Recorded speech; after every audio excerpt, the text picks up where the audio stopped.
first session of self-improvement to the Quran. This is a series that we have started on the 1st of Ramadan, and inshallah we will continue right up till the end. The purpose is once again to connect ourselves to the Quran in this holy month. So, as you all know, that the reason for which the month of Ramadan was made specific to the for fasting was to express gratitude to the Almighty for the favor of the Quran being revealed to us in this month. So, when we fast in this month, basically what we do is we express our gratitude, we express our thanks to the Almighty that He gave us this wonderful treasure of the Quran in this month, and therefore we exalt Him, we glorify Him, and we express this gratitude to Him that what He has done in this regard is something that is invaluable. As far as self-improvement to the Quran is concerned, dear viewers, the basic thing that we must realize before we even start off is that it's not that the Quran tells us about righteousness and what the right thing is in its original form, as if we are the first ones to know from the Quran what right and wrong are. So what the Quran does is that it only reminds us what we already know to be right or wrong. So basically, as you have seen the Quran calling itself as zikra, it calls itself as a reminder. So what the Quran does is it reminds us of the facts that we already have in ourselves. So it's nothing new which the Quran comes up with.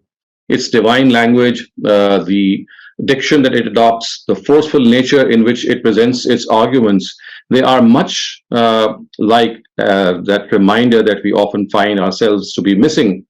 So when the Quran tells us to speak the truth, when it tells us to be just, it's not that it is informing us for the first time regarding these realities.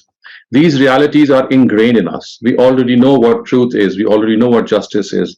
And our own conscience tells us that we have to abide by these facts. So the Quran tells us that we have to pay heed to these things. So all that it does is it keeps on reminding us, it keeps on bringing us these facts and these realities. It tells us that as human beings, we have to qualify to a very high standard of morality. And if we are able to qualify for that high standard of morality, then of course, something which we have really learned in this month of Ramadan would be that we implement this in the rest of the year. So for the rest of the year, we have to be careful that whatever we learn in this month, whatever we practice in this month, has to be implemented and adopted.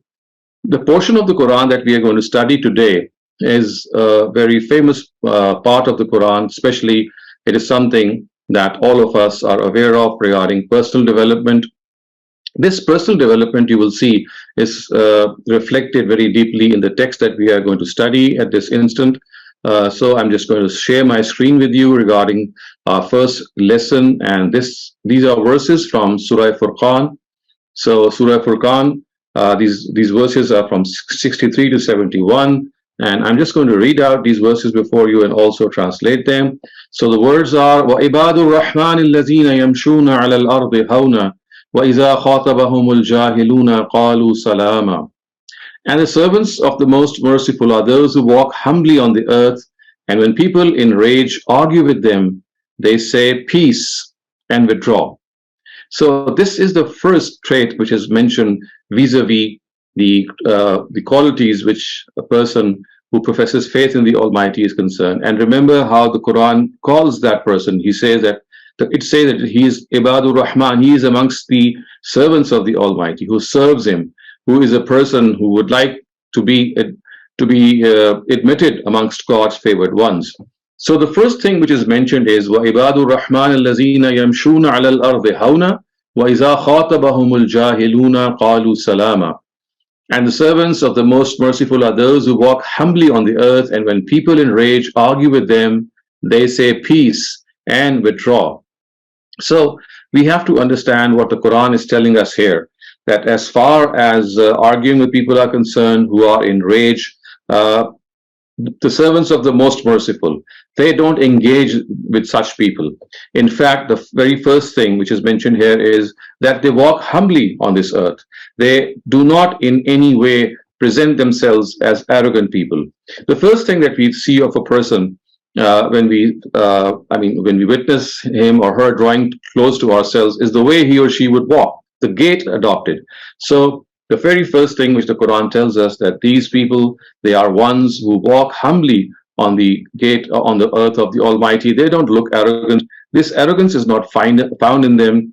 They seem people who are absolutely down to earth, who know that as human beings they have been created by the Almighty, and once they have been created by the Almighty, what they need to do is recognize this principle that as human beings they can always falter, they can always make errors, but as far as uh, considering themselves to be human beings is concerned, then they always repent, they always realize the mistake that they have made. So the first thing that we have to understand in this regard is that we as human beings, we have to be humble, we have to be down to earth. Humility is lands at the crux of human values. It is the opposite of arrogance, and any person who has arrogance is something who is disliked by all of us, and in fact he is disliked by the Almighty as well. The second thing which is mentioned in these verses regarding the traits of the people who would like to be called servants of the Almighty are ones who, when they are contested by people, who, when they are contested by people in a fit of rage, if people in a fit of anger talk to them, they don't reply to them. They think that replying to people who are in rage will only worsen matters. What do? So the Quran tells us, وَإِذَا خَاطَبَهُمُ الْجَاهِلُونَ قَالُوا سَلَامًا. All that they do is they say peace, salam, which means that I'm not interested, brother, in furthering this conversation, because it's only going to increase the bad blood or the bad taste that we are beginning to sense. And therefore, what they do is they just withdraw from that person. They just move away from that person, telling us that yes, it does hurt our ego. It does make us realize that yes, maybe we are in fear to the person because we have not answered him. But in fact, what the Almighty tells us, that this is a way to win that person over, not only make him or her cool down in his or her temper, but at the same time realize that as individuals, when we are talking to such people who are in a fit of rage, who are in a fit of fury, then it's not worthwhile to answer. The best thing is to withdraw. The best thing is to call peace. The best thing is to tell them that this conversation is not going to be any more fruitful. What has been already been done is something that cannot be undone. But for further exchange, let us stop right here. So the second thing is that they just don't indulge in such debates. They don't do things which make which worsen matters. Now let's go on to what the verse further subsequently tells us. It says, وَالَّذِينَ يَبِيتُونَ لِرَبِّهِمْ سُجَّدًا وَقِيَامًا. You can see the verse being displayed before you. وَالَّذِينَ يَبِيتُونَ لِرَبِّهِمْ سُجَّدًا وَقِيَامًا وَالَّذِينَ يَقُولُونَ رَبَّنَا اصْرِفْ عَنَّا عَذَابَ جَهَنَّمَ إِنَّ عَذَابَهَا كَانَ غَرَامًا. Now, another very beautiful trait which is mentioned regarding the servants of the Almighty is that they spend their nights prostrating before the Almighty. They spend their nights while standing before the Almighty. So remember that especially in this month of Ramadan, regarding which all of us have this opportunity now to spend the nights and the days in remembering the Almighty, especially this is an advice that we can really pay heed to. So the words are that Wallazina, when they spend their time, it's not that they spend their time in all sorts of frivolous activities. So they spend their nights, Wallazina yabituna li rabbihim sujjadan wa qiyama, that they prostrate themselves and they stand in prayer before the Almighty at night. So this is a trait which is mentioned regarding servants of the Most Merciful, servants of God in general, in all parts of the year, but specifically today, since we have just started Ramadan, this has an even more special importance, and that is that before we commence our fast, before the end of Sehri, before the end of the Fajr time, the Sehri time, and as soon as we begin Fajr, just before that, we can offer those nafils at the time of the tahajjud, and this is exactly what is implied. And therefore, if we are able to do the namaz and we are able to pray at that time, this it really brings us the blessings of the Almighty. We know from the Quran that this is the most blessed part of the day and night. In 24 hours, this is the time when the Almighty hears our pleadings, He hears our invocations, He hears our supplications, He pays attention the most, because He sees that, well, we have made this effort to get up at that time of the night, and we are able to present our supplications and our invocations to the Almighty. So the gist of connecting to the Almighty is that at this time of the night, we stand before Him, we prostrate before Him. And just to clarify, dear viewers, that this Taraweeh prayer that believers generally offer up with the Isha prayer, it's basically this Tahajjud prayer which the Almighty had made incumbent upon the Prophet, but not for the rest of the Muslims. For the rest of the Muslims, He had allowed them to read this Tahajjud prayer with the Isha prayer. So the witr that we read or we offer with the Tahajjud, with the Isha prayer, are basically these nawafils of the Tahajjud prayer. So the best part today would be, in the month of Ramadan, if we leave these witrs and we offer them, as I said, at the time of Sehri, so that we can partake the blessings of this blessed prayer of the Tahajjud. So this is something which we all would relish, that connecting to the Almighty at a time when He is the most attentive to us, when He is always looking for us, when He is there to accept our du'as, our invocations. This has to be realized, and if we can make this effort, obviously it's going to be really beneficial to us. We would feel as if we are in communion with God, as if we are talking to God, as if He is watching over us, as if we are in deep connection with Him. So you remember, at the base of all human connections, at the base of all human good deeds, lies this strong God connection. The stronger this connection with God, the more we would be motivated to do righteousness, to do good things in life. And good things in life, of course, is something that we have to aim for all the time. Now let's move on to the next part of these verses.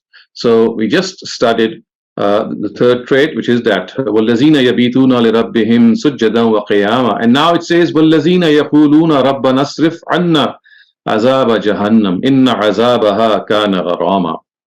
So it says that these are the people who say, save us from the torment of hell, for its punishment is ever clinging. Indeed, it is an evil abode and resting place. So their prayer is that, oh Lord, we are people who continue to do wrong. We are thankless to You. We make errors. And when we make these errors, we do some grave mistakes which entitle us to the fire of hell. And as human beings, oh God, oh Almighty, please save us from the fire of hell, so that we can live in peace, so that we are able to do what we have been destined to do.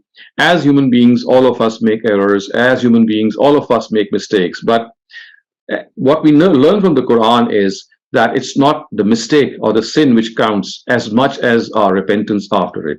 So if we are able to always regret, always feel ashamed of the bad thing that we have done, and we return to the Almighty once again, this is something which the Almighty has said that He likes the most. He's like a shepherd who is always on the lookout for that odd goat that might have gone astray from the herd. And as soon as that odd goat comes back, He feels really happy, just as a shepherd would feel happy when some of his lost cattle come back to him. So the Almighty is always ready to forgive us. He's always there for answering our calls. But then we have to realize, dear viewers, that we have to ask for this forgiveness from the Almighty. We have to tell the Almighty. We have to bring forth our forceful supplications, and no better a month than the month of Ramadan. So remember, this month is a month of self-accountability. It is the month in which we must take stock of our lives. It is a month of meditation. It is a month of self-reflection. So spending more time with ourselves, spending more time in evaluating what we are doing wrong and what we are doing right, this is one of the best utilizations of this month. And Prophet Muhammad ﷺ has also said that this is a month of accountability, of self-accountability. that if we stand by night in a way that we hold ourselves accountable for what we are doing wrong, then we would be forgiven by the Almighty, provided that we make up for the sins that we have done or for the mistakes that we have committed. So spending more time with ourselves, spending more time in reflection, spending more time in meditating, spending more time in reflecting that what needs to be corrected, what needs to be done in the right way. And then when we realize that we are doing something wrong, as these verses say, that God, please forgive us for our faults, please save us from the torment of the fire, because this is an ever-clinging torment. It's not going to diminish, and we would like your blessings in order that we be forgiven for this.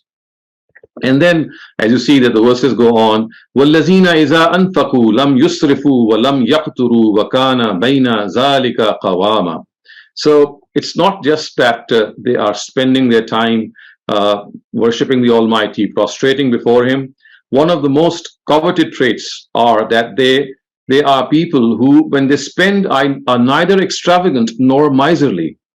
I mean, they don't overspend and they are not miserly, but they are moderate between it, who invoke on no other deity besides God. So one of the next traits which is mentioned is that إِذَا أَنْفَقُوا لَمْ يُسْرِفُوا وَلَمْ يَقْتُرُوا, which means that when they spend, they do not cross the limits. I mean, neither on the side that they go on spending, they just don't realize that they have to stop, but at the same time, they are also not miserly. They are not stingy. They just don't tie their hands, but they are moderate. So remember, moderation is the name of the game. You have to be in between, neither overspend nor underspend.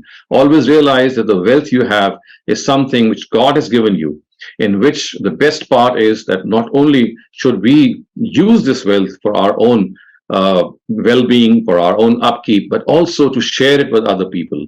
And remember, we have told that the more we share it with other people, the more it's going to be beneficial to us. And as Prophet Jesus has beautifully said, that your heart is, I mean, your heart is something which is always with something you love a lot. So if you keep your money with God, your heart will be also with God, which would mean that you deposit your money, you spend your money in the bank of God, you place it there, and the Almighty has said that it will be returned to you manyfold. It will come back to you manyfold, and you'll realize that the treasures and the coffers of God, they are immeasurable. They are going to help us. But at the same time, neither should we be stingy and nor should we be overspending, in this case, what the Almighty has said here. And then, of course, the next part of these verses, that's even more something which it resonates with us today, with all these killings going on and the vandalism going on. So the verses say, وَالَّذِينَ لَا يَدْعُونَ مَعَ اللَّهِ إِلَهًا آخَرَ وَلَا يَقْتُلُونَ النَّفْسَ الَّتِي حَرَّمَ اللَّهُ إِلَّا بِالْحَقِّ. So the first thing which is mentioned is that these are people who invoke no other deity besides God. What does this mean? I mean, of course, Muslims, they generally don't invoke deities other than God. We only worship God. But the thing is that without realizing at times, we are asking other people for a lot of benefits. We are going to saints, we are going to graves, we are going to all sorts of altars and making our prayer to them, to such people. So these are subtle forms of polytheism. These are subtle forms that we have to realize, that we have to worship the Almighty only. We must not go to anyone. And remember, the time of trial is the toughest of times. When we think that we are being tried, when we are in a spot of bother, and when things are not working the way we would like them to work, what do? We start going to other people. We start going to peers, to fakirs, to shuyukh, to saints, and we think that, well, they're going to solve our problem. So here lies the test of faith. God tells us that you have to trust Him in all circumstances, because you see, He is going to try and test us in this world in a way that we would never be able to gauge at times, but we have to trust Him.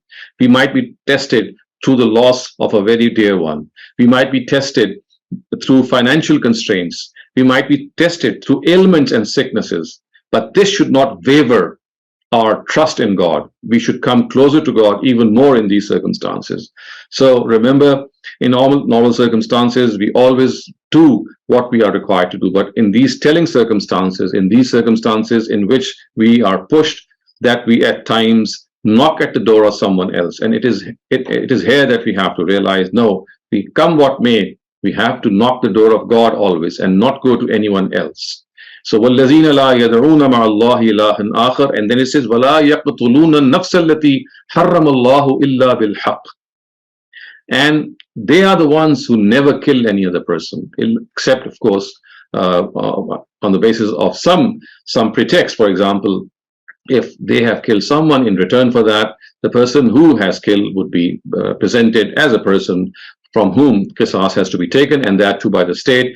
But then what these verses tell us is that such is the sanctity of human life that they just don't think of taking human life. Wallazina, then they are the people who just cannot think that they could ever have any share in injuring people or even in killing them.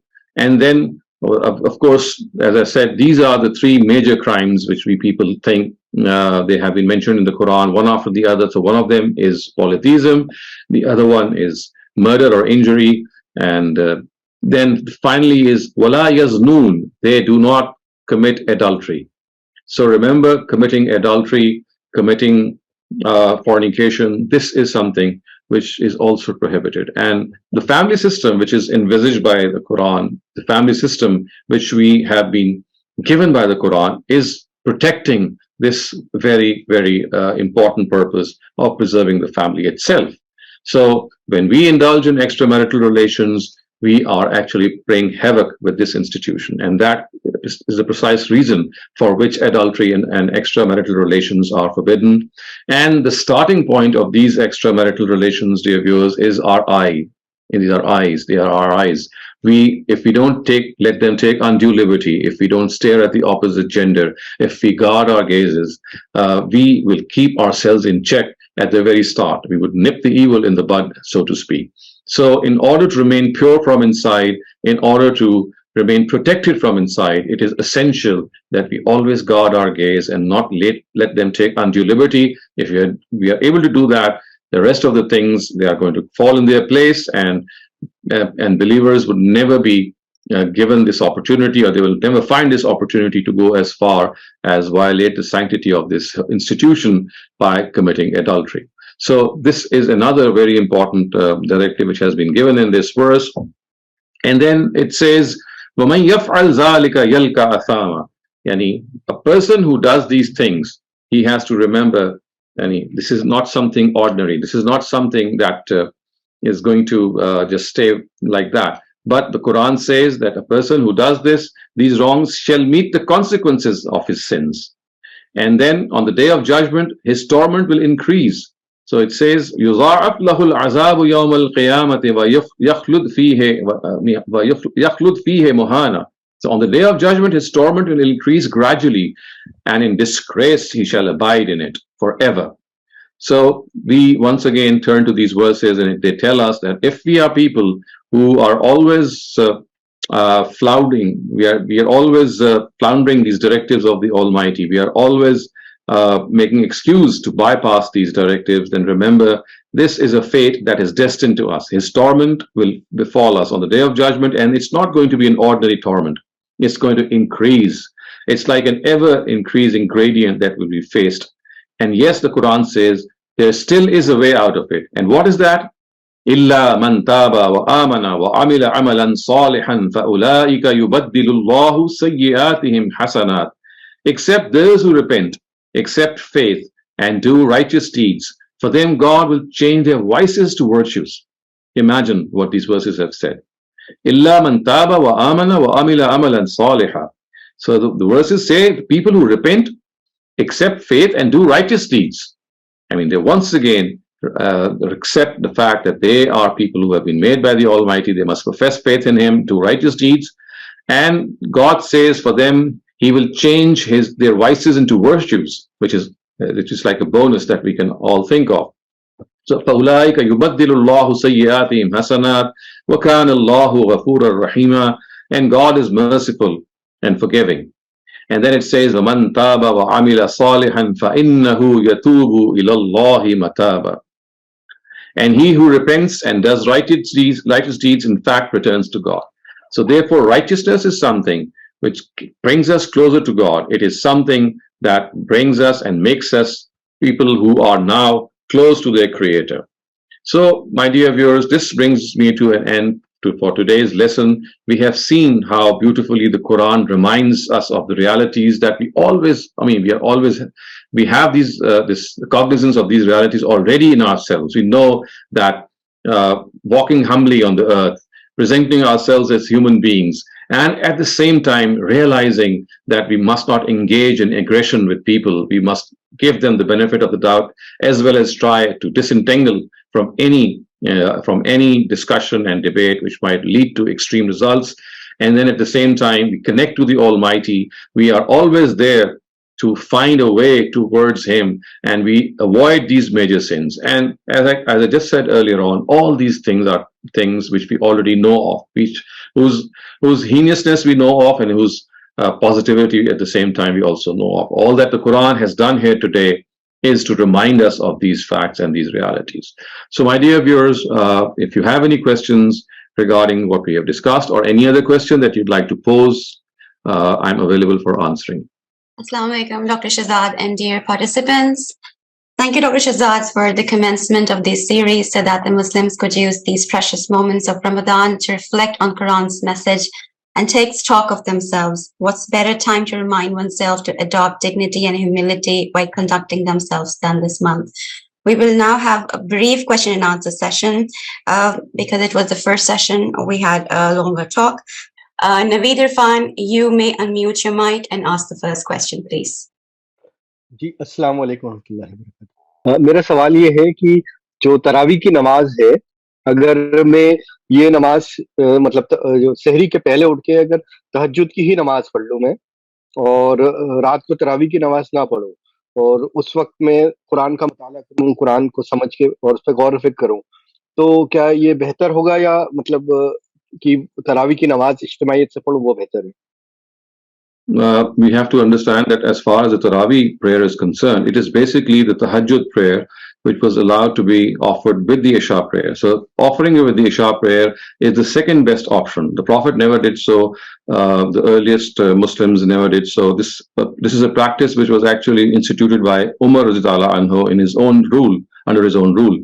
But all these personalities, all these righteous people, they offered this prayer at the tahajjud time. So the best and the first option is that you are able to offer it at the tahajjud time, as you said, and just before Sehri, if you can do it, this is its ideal time. Only when there is some time constraint maybe, or some other issue at hand, that as a second option, yes, you can offer the tahajjud prayer with the Isha prayer.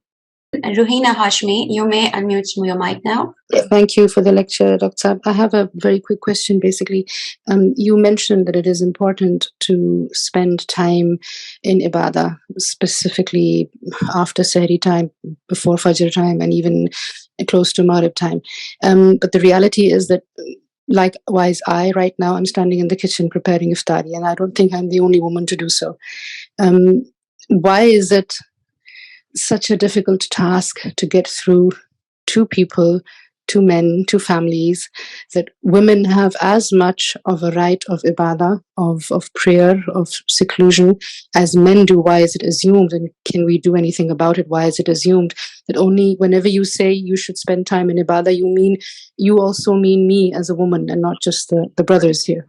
Thank you.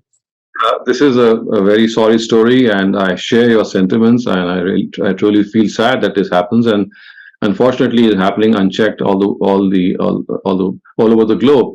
And we are the remnants, I would say, of this patriarchal society, that we have become people to whom male dominance and everything related to whether it's ibadah, whether it's sports, whether it is any other field in life, men generally receive that preference. And for this, I feel ashamed to be talking to you like this. I'm a member of their community, but I do think that this is basically neglect that has taken place on the part of husbands, on the part of fathers, on the part of brothers. So it's basically realizing, the brothers realizing, the fathers realizing, and all other male relatives realizing that women have an equal say, not only in matters of worship, they have an equal role in all other fields of life, and we have to make that happen for them, and try as best as we can to give them this opportunity and think that they are equal aspirants to what we think that we are also aspiring for. So all that is all that I can offer at the moment is this. With this, I mean, I do feel sad, I do feel sorrowful, but I think all that we have to what we need to do is make our next generation understand this, because perhaps making our current generation understand these issues might be difficult because of the fact that they've grown up with these issues, they have it as a baggage. But perhaps for the next generation that is growing up, our own children, our own grandchildren, if we can make the difference, we can make any change, that could happen by telling them and letting them know that their own sisters, their own daughters, their own mothers and wives, they should be given this equal opportunity. That's how I think if there is to be a change, it's going to happen by educating our next generation, and at best as we can, of course, at the same time, trying in our own homes as well to make this topic a matter of discussion every now and then, and make the best out of it. Nashaba Masim, you may ask the question. अस्सलाम वालेकुम sir, मेरा question फिदिया के बारे में है। जो हम रोजा ना रखने की फॉर्म में देते हैं, तो वो हमें किस तरह डिसाइड करना चाहिए कि कितना देना है? क्या हम जिस मुल्क में रह रहे हैं वहाँ उसके हिसाब से देंगे या पाकिस्तान के हिसाब से देंगे? और अगर आप फिदिया दे भी देते हैं, बीमारी की सूरत में आप रोजे नहीं रख सकते, तो क्या बाद में वो रोजा रखना मस्ट है फिर भी? So fidya is to be given if you are never able to fast. I mean, in future, if you are not able to fast, then you have to. I mean, you just cannot because you're not able to make up for the missed fast. Then fidya is a substitute for that. And the amount of or the nature of calculation of fidya is the consumption of a day's food.